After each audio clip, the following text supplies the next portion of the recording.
안녕하세요. 저는 핸드메이드 제품을 판매하는 사업을 하는 50대를 바라보고 있는 여자입니다.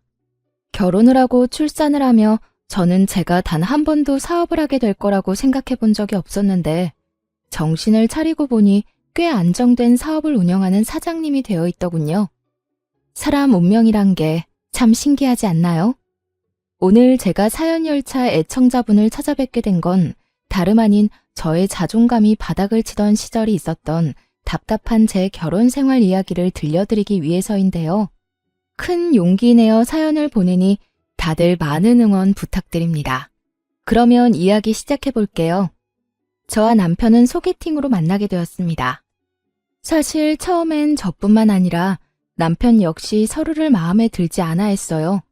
그랬기에 저흰 주어진 음식을 먹으면서 적당한 예의만 지키고 다음 만남을 기약하지는 않았죠. 그런데 제가 실수로 남편의 휴대전화를 가지고 오게 되었고 그 바람에 의도치 않던 두 번째 만남을 가지게 되었어요. 격식 차린 차림이 아닌 운동복 차림으로 가진 두 번째 만남.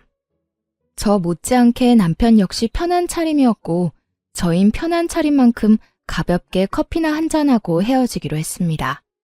그런데 소개팅이란 자리에서 벗어나 편하게 만난 남편과의 시간은 생각보다 즐겁더라고요. 남편 역시 그렇게 생각했는지 헤어질 무렵 다음 만남을 기약하게 되었죠. 그렇게 만남을 이어오다 3년이 되던 어느 날 저흰 결혼을 하게 되었고 남편과 제 사이엔 어느새 7살 아들이 자라고 있었죠. 신혼 때는 저 역시 직장 생활을 하고 있었습니다. 하지만 출산과 육아를 하며 일을 병행한다는 건 너무 힘든 일이었죠. 엄마, 나 어린이집 싫어. 가기 싫어. 도연아, 엄마도 도연이랑 헤어지는 거 싫어. 그런데 엄마도 해야 할 일이 있는걸? 엄마는 회사에 가서 일을 해야 하니까 도연이는 어린이집 가서 친구들하고 선생님이랑 조금만 놀고 있어. 엄마가 빨리 도연이 보러 갈게. 싫어. 도연이는 싫다고. 말이 터지기 시작하니 아들은 본격적으로 어린이집을 거부했고 전 결국 복직을 하고 3개월 만에 직장을 그만두게 되었습니다. 처음엔 남편도 제가 일을 그만두는 걸 반대한다거나 싫어하진 않았어요. 오히려 반기는 쪽이 가까웠죠. 아무래도 도연이 때문에 직장 생활을 더 하는 건 무리인 것 같아. 아침마다 전쟁도 그런 전쟁이 없어. 가기 싫다는 아들 떼어놓고 출근하는 내 맘도 편하지 않고. 퇴근도 늦으니까 도연이 데리러 가면 애 혼자 있을 때가 한두 번이 아니라니까. 그 어린애를 아침 일찍 데려다주고 제일 늦게 데리고 오고. 다 애를 위해서 회사 다니는 건데 정말 이게 애를 위한 일이 맞나 싶다니까. 그래서 말인데 나 회사 그만둘까 봐. 그래, 그렇게 하자. 나 혼자 본다고 우리 집이 망하는 것도 아니고 내가 좀 더 부지런하게 일하면 괜찮을 거야. 당신은 다른 걱정하지 말고 우리 도연이나 잘 키워줘. 돈 걱정은 하지도 말고 집안일만 신경 써. 알겠지? 이렇게나 저와 생각이 통하고 든든하던 남편이었는데 시간이 지나면 지날수록 저에게 생활비로 압박을 해오기 시작하더라고요. 그것도 물가 반영은 1도 하지 않은 4년째 같은 금액으로 주는 생활비로요. 이번 달에 생활비 좀 줄이면 안 돼? 뭐? 생활비를? 안 돼. 지금 주는 것도 사실 부족해. 거기서 아끼고 또 아끼면서 겨우 맞춰나가고 있는 건 몰라? 그런데 여기서 생활비를 더 줄인다고? 안 돼. 절대 안 돼. 나도 힘들어서 그래. 요즘 회사 사정도 안 좋아서 연장 근무하는 것도 눈치 보이고. 그러지 말고 당신 다시 일자리 알아보면 안 돼? 나 혼자선 도저히 힘들어서 안 되겠어. 요즘같이 힘든 시기에 내가 취업이 되겠어? 하여튼 알아는 볼게. 그래도 큰 기대는 하지 마. 나한테 취업 가지고 부담을 주지 말란 말이야. 알겠어. 내가 부담을 주면 또 얼마나 준다고. 천천히 시간을 가지고 기다릴 테니까 노력이라도 해봐. 그렇게 전 취업을 준비하게 되었고 제 예상대로 그건 쉬운 일이 아니었죠. 경력 단절에다가 아기 엄마. 그 어느 회사에서도 선호하는 사람은 아니었고 취업을 준비하며 저의 자존감마저 바닥을 치게 되었습니다. 예전엔 다른 회사에서 이직을 권할 만큼 능력 있는 사람이었는데 이젠 어디에서도 환영받지 못하는 사람이 되었다는 생각에 자존감은 급속도로 바닥을 치게 되었죠. 그러는 와중에 그 어떤 압박도 부담도 주지 않겠다는 남편은 그 호언장담이 무색하게 그렇지 않아도 바닥인 제 자존감을 더욱 바닥치게 했습니다. 면접은 어떻게 됐어? 오늘 근처 회사에 면접 보러 간다고 했잖아.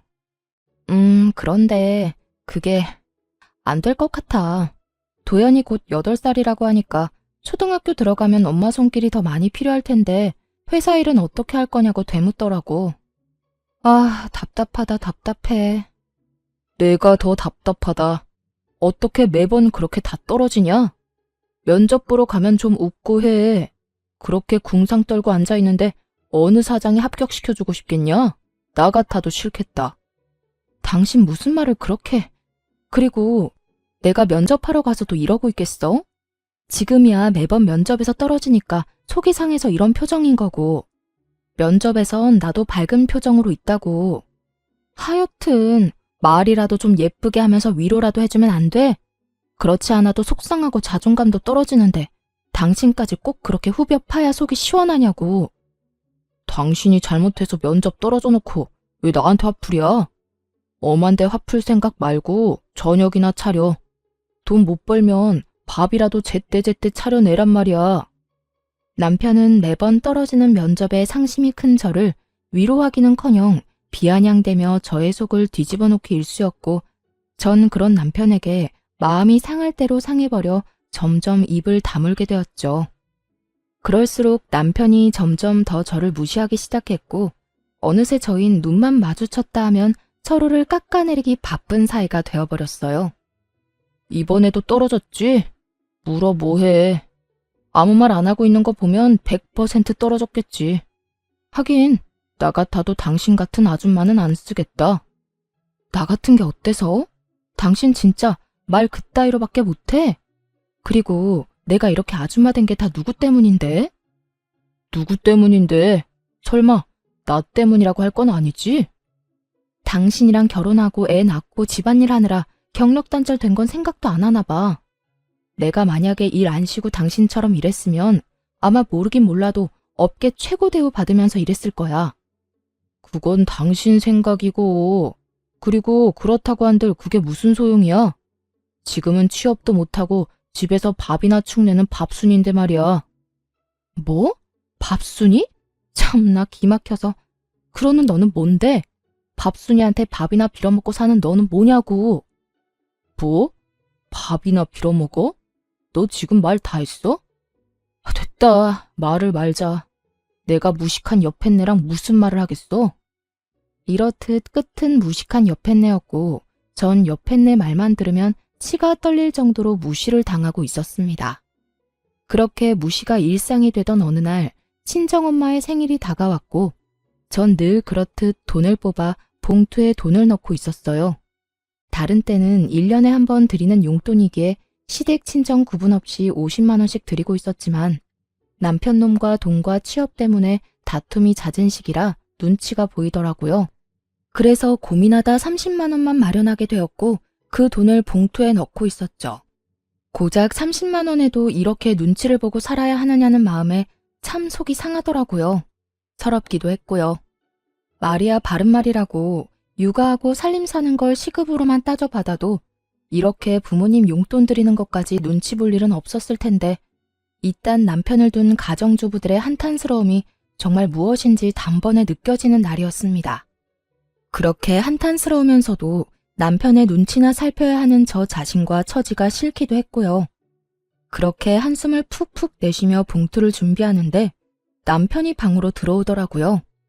방으로 들어온 남편은 그냥 저를 스쳐 지나가는가 싶더니 제 손에 들린 봉투를 보곤 걸음을 멈춰 저에게 물어오더라고요. 웬 돈이야? 전혀 아무것도 모른다는 표정에 저는 반사적으로 고개를 들어 남편을 노려봤고 저의 눈빛에 의아해하던 남편은 이내 엄마의 생일이란 게 떠오른 듯 재빨리 말을 하더라고요. 아, 장모님 생신이지? 이번 주 주말에 같이 밥 먹기로 했어. 시간 괜찮지? 주말에? 나 안 돼. 당직 잡혀서 회사 나가봐야 해. 진작 말해주지. 일찍 알았으면 다른 사람이랑 미리 바꿨을 텐데. 당직이라 사실 알고 있었어요. 당직이 아니라는 걸 말이에요. 남편은 평소 가지고 다니는 수첩에 당직 날은 습관적으로 표시해두곤 했는데 엄마 생일이 있던 달이라 미리 남편 수첩을 확인했었거든요.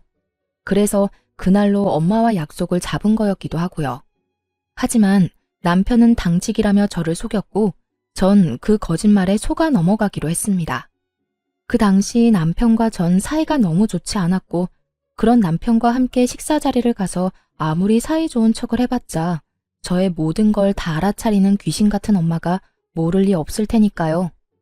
그래? 뭐 어쩔 수 없지. 엄마가 당신 좋아하는 중식당 가자고 해서 예약해놨는데 취소하고 한식당으로 가야겠다. 사실 엄마는 중식보단 한식 좋아하시잖아. 한식당 갈 바엔 그냥 집에서 대접해. 괜히 나가서 식당에 돈 버리지 말고. 그리고 친정에 주는 용돈도 좀 줄여. 우리 형편에 50만 원이 가당키나 해. 아무리 1년에 한 번 주는 용돈이지만 요즘 같을 때는 너무 부담이야.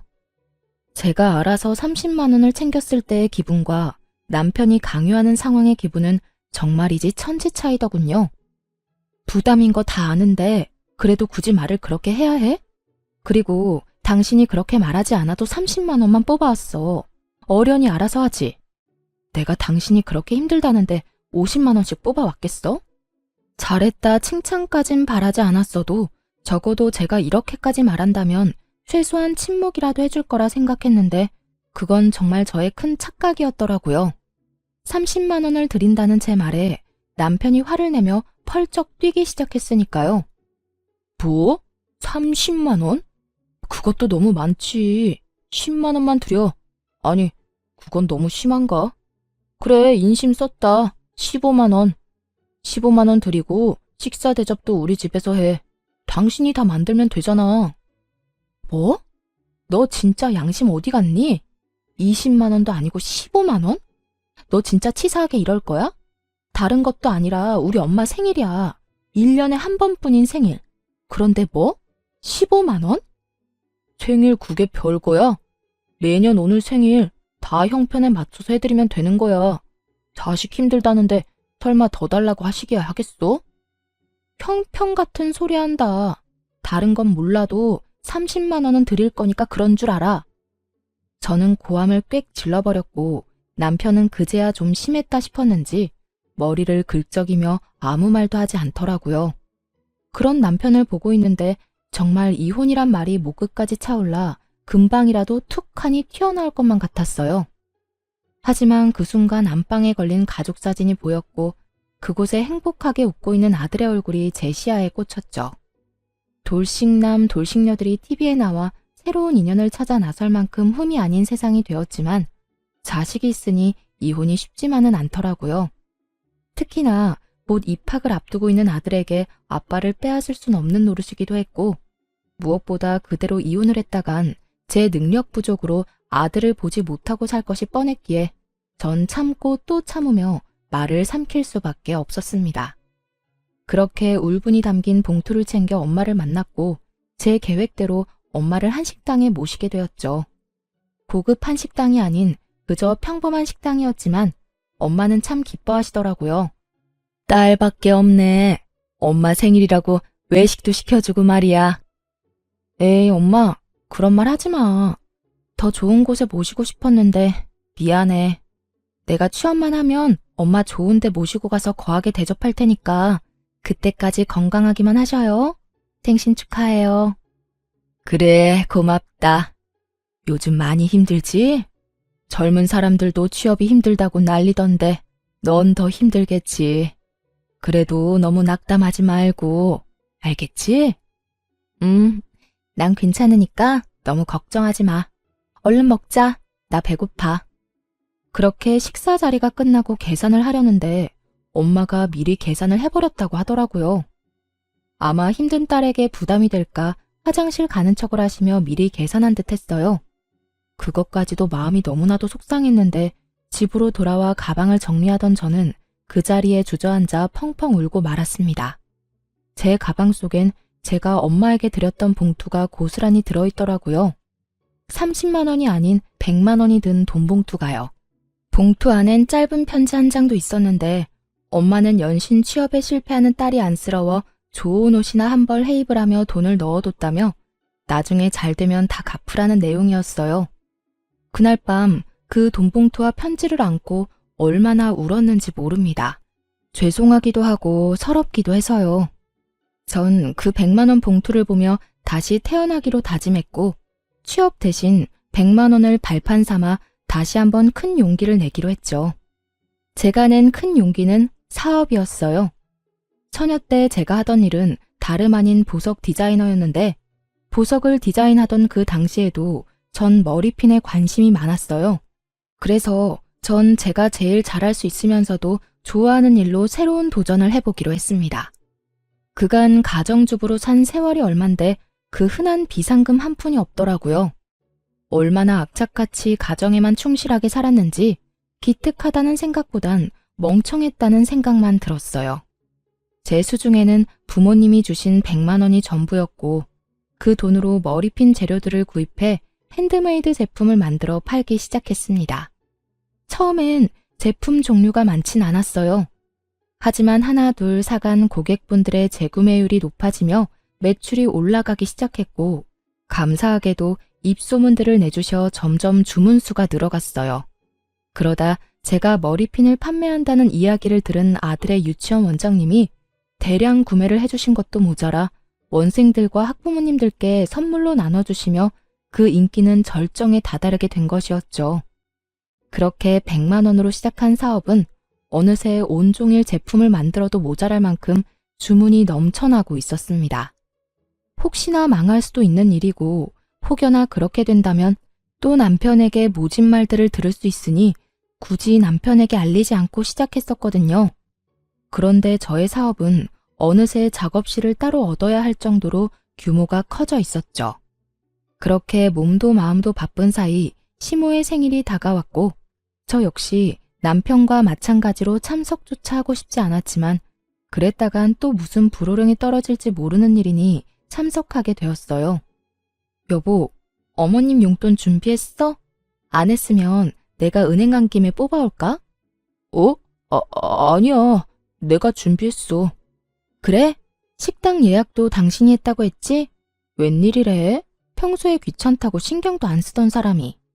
어디 예약했어? 집에서 가까워? 어딘지 말하면 당신이 다 알아. 그냥 당신은 내가 운전하는 차 타고 가서 밥만 맛있게 먹고 오면 돼. 얼른 가자. 이러다 늦겠다. 남편은 평소와 다르게 시모 생일 준비를 혼자 다 한 상태였고 그런 남편이 저는 이상할 수밖에 없었습니다. 그도 그럴 것이 지난 결혼 생활 동안 친정은 물론이고 시댁일에도 남자가 뭘 아냐고 하며 귀찮은 일은 전혀 나서지 않던 남편이었으니까요. 하지만 이런 저의 의아함은 약속 장소에 도착하고 난 후 다 풀리게 되었죠. 남편이 시모 생일이라고 예약한 식당은 고급 한식당으로 유명한 곳이었기 때문이었죠. 저에겐 돈이 아까우니 엄마 생일상을 집에서 차려주라던 남편놈은 제가 돈이 없어 차마 모실 생각도 못한 한식당에서 제일 비싼 코스로 예약했더군요. 아무리 자기가 번 돈으로 자기 부모한테 쓴다고 한들 이토록 차이나게 대접할 거라곤 상상도 못했던 터라 그 배신감은 더욱 크게 다가왔습니다.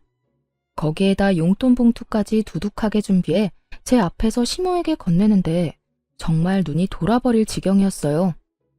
엄마, 여기 용돈 필요한데 쓰세요. 생신 축하드려요. 어머, 아들. 정말 고맙다.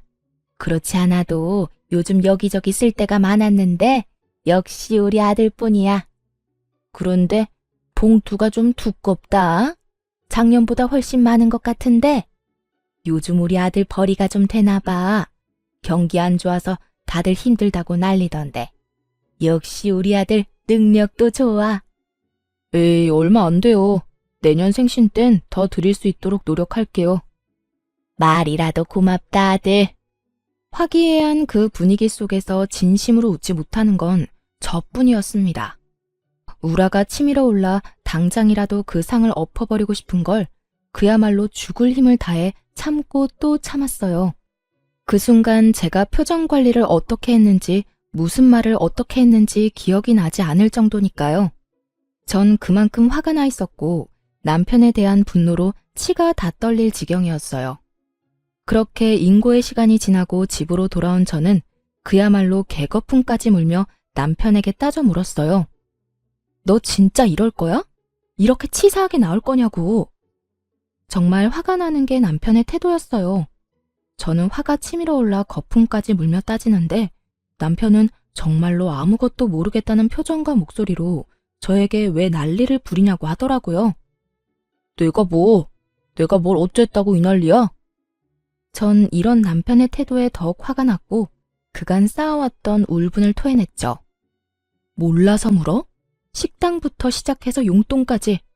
우리 엄마 생일 때 너 뭐라고 했어? 돈도 없는데 집에서 모시라면서. 그리고 용돈은 또 어떻고. 20만 원도 아까우니까 15만 원 주라고 그렇게 화를 내놓고선 오늘 어머님께 드리는 거 보니까 적어도 100은 돼 보이더라. 어떻게 그렇게까지 차별을 할 수가 있어? 뭐든 적당히 해야지. 네 엄마만 부모고 내 엄마는 남이다 이거니? 엄연히 따지면 남이 맞잖아. 그리고 당신 엄마는 당신이 챙기고 우리 엄마는 내가 챙기는 게 당연한 거잖아. 당신은 오히려 나한테 고마워해야 해. 당신이 장모님한테 드린 용돈도 내 돈으로 드린 거잖아. 그러니까 지금 당신이 나한테 화낼 게 아니라 고마워해야 하는 거라고. 30만 원이든 15만 원이든 그게 얼마든 당신이 나 없었으면 그 돈을 줄 수 있었을 거라 생각해? 뭐? 당신 진심이야? 정말 진심으로 그렇게 생각하고 있는 거야? 그리고 더 솔직하게 말하면 나 사실 당신 집에 돈 주는 거 아까워. 형편이 좋으면 몰라. 솔직히 나 혼자 벌어서 양가 다 챙기는 게 쉬운 줄 알아?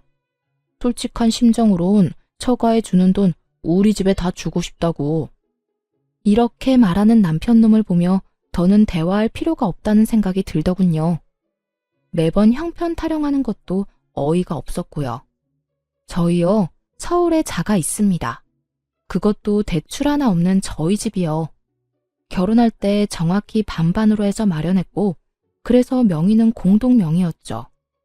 남편의 월급이 적은 것도 아니었고, 적금, 생활비, 남편 용돈 등등 다 내고도 어느 정도 여유 있다는 거 저도 다 알고 있는데 그놈의 형편 타령에 입이 마르지 않는 지경이니 제가 얼마나 어이가 없겠어요.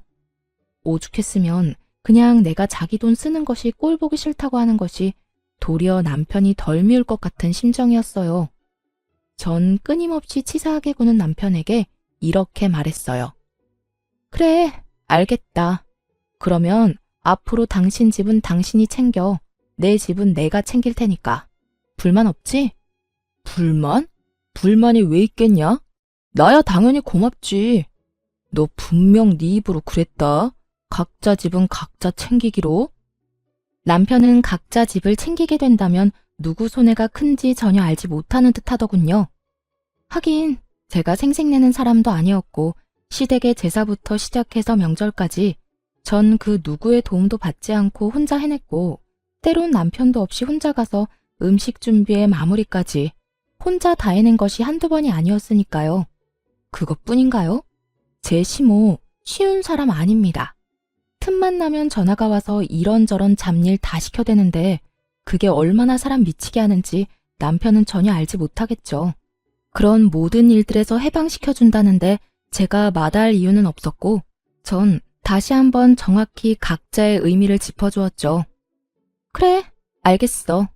앞으로 나 당신 집에 발길도 안 할 거야. 각자 집 챙긴다는 거엔 제사, 명절, 생신 다 포함되는 거 알지? 난 이 시간 이후부터 그 모든 걸 다 챙기지도 참석도 안 할 테니까 그런 줄 알아. 아, 물론 당신도 안 챙겨도 돼. 우리 집은 내가 알아서 챙길 테니까. 막상 제가 참석도 안 한다고 하자 남편은 잠시 멈칫하는 듯 했지만 친정에 쓰는 돈이 너무나도 아까운지 이내 알겠다며 약속 꼭 지키라고 하더군요. 그렇게 저흰 한 집에서만 사는 남보다 못한 부부 사이가 되었고 그렇게 시간은 흘러 아이가 초등학교에 입학을 하게 되었습니다. 제 사업은 완전히 자리를 잡게 되었고 매출은 월 1,000만 원이 되는 달이 늘어가고 있었죠. 능력이 된다는 건 참 좋더라고요.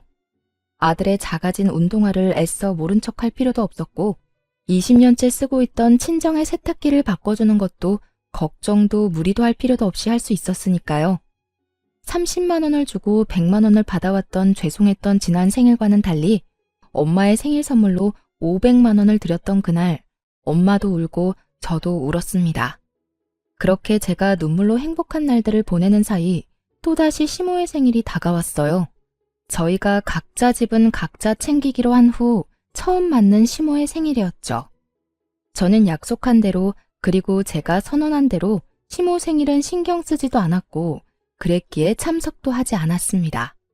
그 대신 전 엄마를 모시고 그때 시모의 생신날 갔던 저에겐 돈이 없어 차마 엄마를 모시고 가지 못했던 그 한식당에 가게 되었죠. 엄마와 전 가게에 들어서 예약한 룸을 향해 걸어 들어가는데 그곳에 남편과 시댁 식구들도 왔더군요. 혹시나 하는 마음이 있긴 했지만 같은 시간대에 만나게 될 거라고는 생각도 못했는데 이를 어쩌나 했어요. 하지만 다행스럽게도 남편을 제외한 시댁 식구들은 저를 보지 못했고 저를 발견한 남편만이 저와 눈이 마주치게 되었죠. 전 그런 남편을 무시한 채 재빨리 엄마를 모시고 룸으로 들어가 버렸고 그런 저의 태도에 화가 난 남편이 저를 주차장으로 불러내더군요. 왜 오라가라 난리야. 엄마랑 같이 온 거 못 봤어? 엄마 혼자 두기 그러니까 할 말 있으면 얼른 해. 너 진짜 이럴 거야? 휴대전화도 끄고 뭐 하느라 우리 엄마 생일에 얼굴도 안 내비친다 싶었더니 네 엄마랑 여기까지 밥 먹으러 왔어? 당신이 그러고도 며느리야? 어떻게 며느리가 시어머니 생일에 참석도 안 할 수가 있냐고. 이거 왜 이래? 우리 약속 잊었어? 각자 집 각자 챙기기로. 당신 그래서 우리 아빠 생일도 참석조차 안 했던 거 기억 안 나? 지난달 친정아빠 생일에 자신은 참석하지 않고 돈도 쓰지 않아도 된다며 신나서 콧노래까지 부르던 것이 기억이 나지 않는 것 같아 콕 집어주었죠. 제 말에 남편놈은 그제야 생각이 난 건지 얼굴까지 붉히며 저를 노려보더군요. 그렇게 보면 어쩔 건데 다 당신이 자초한 일이야. 그러니까 나한테 여기서 괜한 시비 걸지 말고 들어가서 네 가족들이랑 시간 보내. 제 말에 할 말이 없어진 남편은 씩씩거리는가 싶더니 저에게 손을 내밀더니 이렇게 말했어요. 내놔, 내 카드. 뭐? 내 카드 내놓으라고. 당신 여기 내 카드로 결제하려고 했지? 그런데 어쩌냐? 나는 내 돈으로 당신하고 당신 가족 배불려 줄 생각 전혀 없는데. 사람이 변해도 어떻게 이렇게까지 변할 수가 있는 것인지 그 순간 저는 이때껏 왜 이런 남자와 뭐 때문에 함께 살았나 하는 생각이 다 들더군요. 전 남편의 손에 카드를 던져주다시피 돌려주며 이렇게 말했어요. 아 그래? 이까지 카드 한도 얼마나 된다고 이 난리야? 이딴 카드 쓸 일도 없고 앞으로도 줄 필요 없으니까 당신이 다 해. 이걸로 사랑하는 당신 가족 밥이나 사주면 되겠네. 제 말에 남편은 코웃음까지 치며 이렇게 묻더라고요. 뭘 믿고 이러는 거야? 어디 취업이라도 했어? 네, 그래요. 전 그때까지도 제가 사업을 하고 있으며 그 사업으로 대박이 났다는 사실을 알리지 않고 있었어요. 아니, 정확히는 알릴 수가 없었죠. 남편놈은 저와 한바탕 하고 난 후 생활비조차 주지 않고 있었고 그렇게 무책임하게 굴면서도 단 한 번 저에게 돈이 필요하지 않냐고 묻지도 않았으니까요. 그런 남편에게 굳이 제가 알릴 필요도 알릴 틈도 없었던 겁니다. 취업은 무슨? 내가 어떻게 취업을 하겠어? 틀린 말은 아니었어요. 사업으로 성공을 하게 됐지만 취업에 성공한 건 아니었으니까요. 제 말을 들은 남편은 더욱 의아하다는 얼굴로 저에게 따져 묻기 시작했어요. 그러니까 내가 생활비도 안 주는데 네가 무슨 돈이 있어서 여기를 왔냐고. 당신이 생활비 준 게 언제인지 기억도 안 나는데 그동안 생활은 걱정은커녕 아들 용돈 한번 걱정하는 법이 없더니 고작 식사 한 끼 네 돈으로 사줄까 봐 걱정은 되는가 봐. 그래, 여기가 얼마나 비싼 식당인데 당신 같으면 걱정 안 되겠어? 걱정하지 마. 나 취업은 못했는데 사업이 대박이 났거든. 그래서 우리 엄마 모시고 여기 정도 올 돈은 있어. 뭐? 사업? 당신이 무슨 사업이야? 집에서 살림만 하던 여자가 사업은 무슨? 괜히 자존심에 나한테 거짓말하는 거지? 그래, 그거네. 자존심이 밥 먹여주는 거 아니니까 거짓말 그만하고 지금이라도 장모님이랑 빨리 나가. 여기 정말 비싸다니까. 제 말은 전혀 믿지 못하고 행여나 자신에게 빈대라도 붙을까봐 벌벌 떠는 남편을 보며 비로소 오늘이 그날이구나 싶더라고요. 저희가 그 긴 세월의 인연을 끝내고자 이혼을 말하게 되는 날 말입니다. 엄마랑 내 밥값은 내가 알아서 해결할 테니까 당신은 신경 쓰지 마. 아니다. 그냥 마음대로 생각해라. 그리고 만난 김에 이야기 나누게 된 김에 한마디 더 할게. 우리 이혼하자. 그래도 함께한 세월이 10년인데 이혼을 고하는 제 목소리는 제가 느끼기에도 소름 끼칠 정도로 무미건조하더라고요. 오랜만에 만난 지인에게 다음에 만나면 밥이나 먹자고 하며 건네는 말투. 그 이상도 그 이하도 아닌 아무런 감정도 담지 않은 목소리였어요. 그런 저의 말투와 태도 그리고 표정에 남편은 심각한 얼굴로 되물어 오더군요. 이혼? 그게 무슨 말이야? 갑자기 이혼은 무슨? 당신 어디 아파? 제정신 아니지? 갑자기라고 하더군요. 남편에겐 갑자기인 그 이혼이 저와 아들에겐 갑자기가 아니었는데 말이죠. 어느 날 아들이 진지한 얼굴로 저에게 이렇게 말하더라고요. 엄마 그냥 아빠랑 이혼하면 안 돼요? 어? 이혼? 너 이혼이 무슨 뜻인 줄 정확히 아는 거야? 엄마, 나 초등학생이야. 그 정도는 충분히 안다고. 안다는 애가 이혼하라는 말을 어떻게 엄마한테 할 수가 있어? 왜? 무슨 일 있어? 아들은 이유를 말하지 않았고 전 그저 남편과 아들 사이에 제가 모르는 무슨 일이 있겠거니 했어요. 제 눈에는 어리게만 보이는 고작 초등학생인 아들의 입에서 나온 말이었으니까요. 하지만 아들은 끊임없이 저에게 이혼을 말해왔고 어느 날은 그 이유를 말해주더군요. 엄마가 행복해 보이지가 않아요. 나하고 있을 땐 엄마가 웃기도 하고 행복해 보이기도 하는데 아빠와 함께 있을 땐 엄마가 행복해 보이지 않아요. 그러니까 그냥 이혼하면 안 돼요? 정신이 번쩍 들더라고요.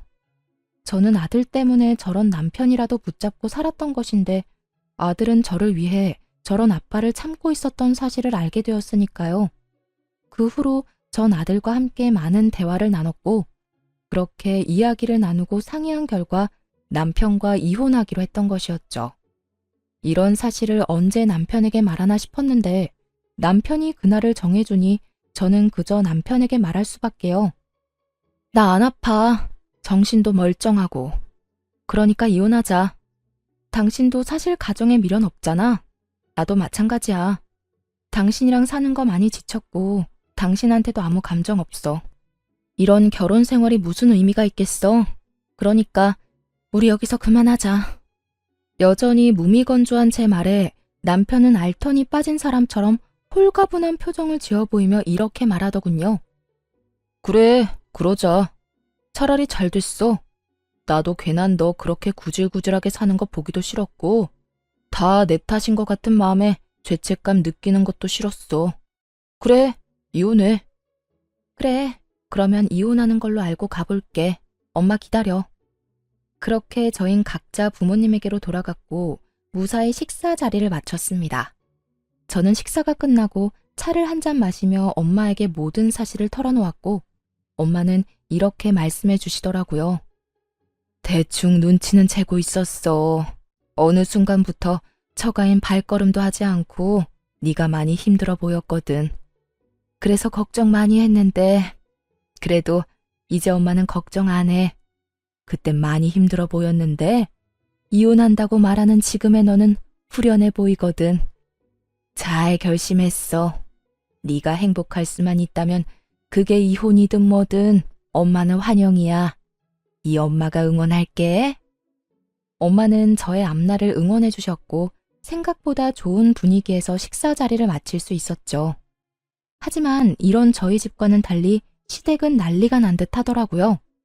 집으로 가기 위해 주차장으로 가니 시모가 고래고래 소리를 지르며 제 욕을 하고 있는 꼴을 보아하니 말이에요. 그년이 이혼하자고 했다고? 그래, 그까짓 이혼해. 애는 애 엄마한테 키우라고 하고 양육비는 월 20만 원만 줘. 그리고 애는 우리가 보고 싶을 때마다 본다고 하고. 알겠어? 어디 땡전 한 푼도 못 버는 거 그래도 애 엄마라고 참고 살게 해줬더니 뭐? 이혼? 그까짓 이혼 당장 해라. 그게 요즘 사업한다나 봐.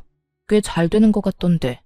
그러고 보니 하고 다니는 것도 좀 바뀐 것 같기도 하고. 집에서 놀고 먹던 게 사업이라고 해봤자 그게 뭐 잘 되겠니? 다단계는 아닌지 몰라. 사업을 하든 취업을 하든 그 물건 못 쓸 물건이니 이혼해. 이런 대화는 저는 물론이고 친정엄마까지 듣게 되었고 엄마의 표정은 좋지 않았습니다. 저 옆엔내가 누구한테 감히 욕짓거리를 하는 거야? 내가 진짜 저 옆엔내를? 엄마, 참아. 여기서 흥분해봤자 좋을 거 하나 없어. 괜히 말 섞지 말고 그냥 가자. 무시가 답이니까. 엄마를 달래며 잡아끄는 행동과는 다르게 당장이라도 달려가 내 수익이 월 1,000이다 라고 외치고 싶었지만 그렇게 한다고 한들 뭐가 남겠어요. 전 말로 하는 대신 그들을 지나쳐 제 차에 올라탔고 그 순간 그 사람들의 눈빛을 아직도 기억합니다. 뭐니? 쟤 도연애미 아니니? 저거 비싼 차 아니야? 쟤가 왜 저 차에 타는 거야? 그러게 저 차 1억짜린데 엄청 비싼 차인데 왜 저기에 여보 남편은 제 차 문을 붙잡고 늘어지더라고요. 이거 나 차 출발하려는 거 안 보여? 죽고 싶어서 환장했어? 그게 아니라 이거 정말 당신 차야? 당신 정말 대박이라도 난 거야? 말했잖아 나 대박 났다고. 그러게 잘 좀 하지 그랬어. 사람 말도 좀 믿고. 여보 우리 이야기 좀 하자. 아까는 내가 말이 심했지? 미안해. 이제 와서 미안? 웃기지도 않는다 진짜. 다 됐으니까 저리 꺼져. 전 남편을 있는 힘껏 밀어버리고선 그대로 차를 몰고 주차장을 빠져나왔어요. 룸미러를 통해 보니 남편은 거의 울 것 같은 얼굴로 제 차를 쫓아오다 넘어져 버렸고 시모는 자리에 털썩 주저앉아 있더군요. 그 후로 저는 바로 이혼을 진행했고 남편은 그제야 끝까지 저에게 매달리더라고요. 여보, 우리가 이혼은 무슨 이혼이야. 내가 바람을 피운 것도 아니고 당신한테 나쁜 짓을 저지른 것도 아니고 이까진 일로 이혼한다고 하면 사람들이 다 비웃는다고. 사람들이 뭐라고 하든 난 상관없어. 그리고 당신이 나한테 한 행동이 외도하고 다른 게 뭔데? 당신은 말로 나한테 상처를 줬고 행동으로 나한테 배신감을 안겨줬어. 난 더는 당신을 사랑하지 않고 당신 같은 사람을 믿지도 않아. 여보, 내가 미안해. 나 정말 반성 많이 하고 있다고. 그래, 우리 도연이. 당신은 도연이 생각 안 해? 도연이가 아빠 없다고 손가락질 받길 바라는 건 아닐 거 아니야. 나도 그것 때문에 참고 살았는데 당신 아들 도연이가 제발 나더러 당신하고 이혼하라고 하더라. 뭐? 우리 아들이? 우리 아들이 왜? 거짓말이지? 도연이가 그랬을 리가 없잖아. 도연이가 내가 불행해 보인대. 당신이랑 있는 내가 행복해 보이지 않아서 차라리 이혼했으면 좋겠다고 하더라. 애가 그런 생각을 할 때까지 당신은 뭐 했냐? 도대체 뭘 했길래 내 아들이 나한테 그런 말까지 하게 만들었냐고. 충격적인 진실 앞에 남편은 할 말이 없는 듯 가만히 있더라고요. 오만 생각이 남편의 머릿속에 오가는 것 같기도 했고요. 우리 아들, 나 이혼하고 나면 당신 보고 싶지도 않대. 그러니까 그런 줄 알고 이혼 준비해. 남편은 이런 제 말에도 아무 말도 하지 않고 돌아갔고 그렇게 이혼은 진행되었습니다. 재산 분할이 제일 걱정이었는데 긴 세월 남편이 생활비 한 번 주지 않았고 양육에도 무관심한 태도에서인지 모든 것은 저에게 유리한 조건으로 끝이 났고 양육권 역시 아들의 뜻에 따라 당연히 제가 가지게 되었어요. 아들은 강력하게 아빠는 보고 싶지 않다는 자기 의사를 전했고 그 덕에 전 남편은 아들의 얼굴조차 제대로 볼 수 없는 처지가 되었습니다. 그렇다고 해서 전 남편의 처지가 불쌍하다거나 안쓰럽다거나 그런 감정은 전혀 들지 않더라고요. 마지막으로 본 전 남편의 충격적인 얼굴이 신경 쓰이긴 했지만 평소 남편은 아들에 대해 이렇다 할 정도의 정이 없던 사람이었으니까요. 이혼을 하며 알게 된 사실인데 전 남편의 말이 씨가 된 것인지 전 남편의 회사가 정말로 힘들어져 인원 감축에 들어가게 되었다고 하더라고요. 그 결과 평소 능력이 없던 남편이 잘리기 직전이란 말을 듣게 되었죠. 거기에다 그간 전 남편에게 뭐든 넙죽넙죽 잘 받던 전 시모는 막상 전 남편이 이혼한 것도 모자라 회사까지 잘려 전 시댁에 신세를 질 위기에 놓이자 딱 달라 안 된다며 내쫓아버렸다고 하더군요. 이러한 사실은 전 시모의 입을 통해 직접 듣게 되었죠. 무슨 일로 전화까지 주셨어요? 저 이제 어머님 며느리 아닌데요. 나라고 전화하고 싶어서 한 줄 아니? 네 남편 여기 왔다 갔다.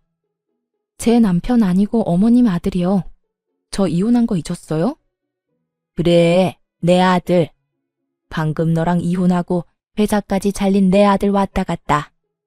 꼴을 보아하니 마땅히 오갈 데도 없는 것 같더구나.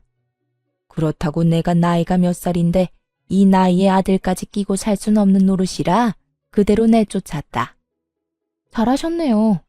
그런데 그걸 왜 저한테 말하세요? 저는 궁금한 적도 알고 싶지도 않은데요. 말버릇하고는... 에휴, 너 화난 거 나도 안다. 그런데 들어보니 너도 잘한 거 하나 없더구나. 그러니 너도 잊지 마고 그만 아범 데리고 가거라. 아무리 밉다고 해도 네 새끼 아빠인데 저대로 둘 수는 없는 노릇이지 않니?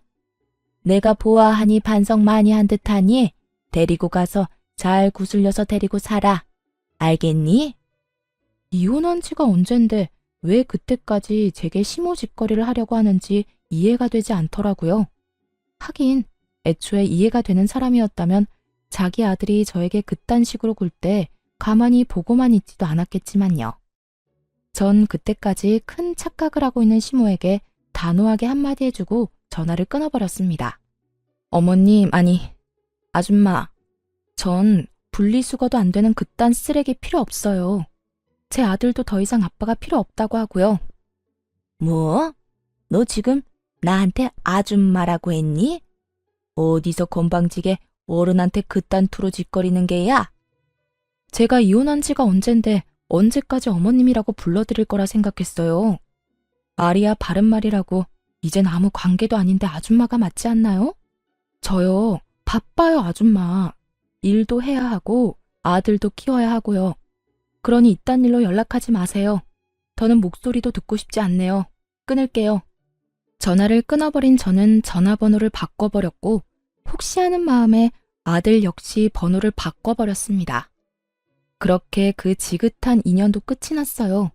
그 후 저는 아들과 함께 잘 살고 있습니다. 이혼을 하고 난 후 제법 자란 아들이 저에게 이런 말을 해주더라고요.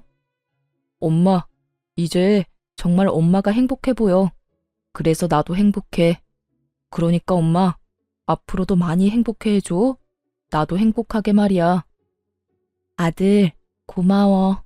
사랑해. 나도 사랑해, 엄마. 그 말에 왈칵 눈물이 쏟아져 내리더라고요.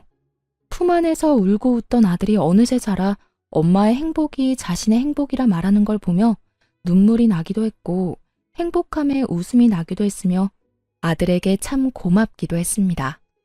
만약 그 힘든 시절 아들의 말이 아니었다면 저는 어떻게 됐을까요? 그 쓰레기 같은 인간과 부부란 이름으로 아무 의미 없는 관계를 유지하며 제 인생을 갉아먹고 있지 않았을까요? 그 모든 것이 아들을 위한다는 큰 착각 속에서 말이죠. 그 삶은 결코 행복하지 않았을 뿐더러 끝도 없는 불행에 저는 병들어갔을 겁니다. 여러모로 아들의 존재가 오늘따라 더 감사하게 느껴지네요.